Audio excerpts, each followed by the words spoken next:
It's a good feeling because I know through me he is looking right here. As Jeremy Lewis looks over the Little League diamond where his son was to play next week, he's overcome with grief. That boy was on fire. He was a perfect kid.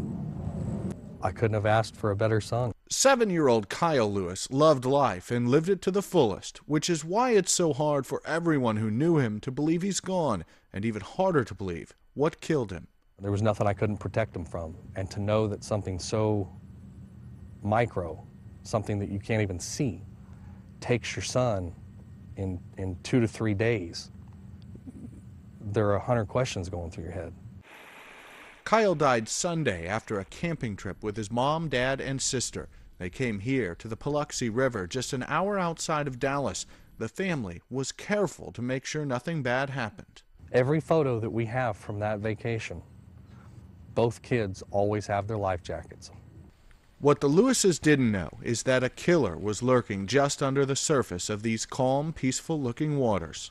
You jump in, you get your nose in, those amoebas get up into the nose, and then they can cross through our protective mucosa and barriers and get into the brain.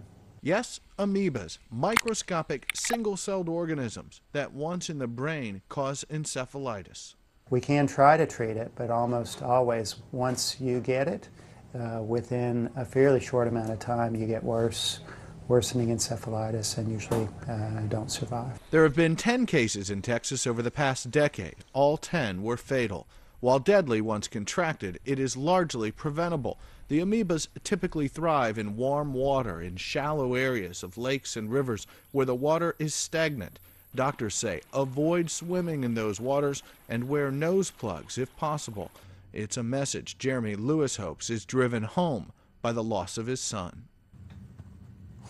I would lay my life on the line to see my son one more time. Since he can't do that, he'll cling to his son's tiny glove and remember the good times they had together on the field. Lewis even remembers the conversation he and Kyle had when this photo was snapped last season. Turn your hips, square up, and smash one. Just hit the ball hard, son. Just bring them in. And he did. Kyle Lewis was buried Wednesday. Rich Matthews, The Associated Press, Mansfield, Texas.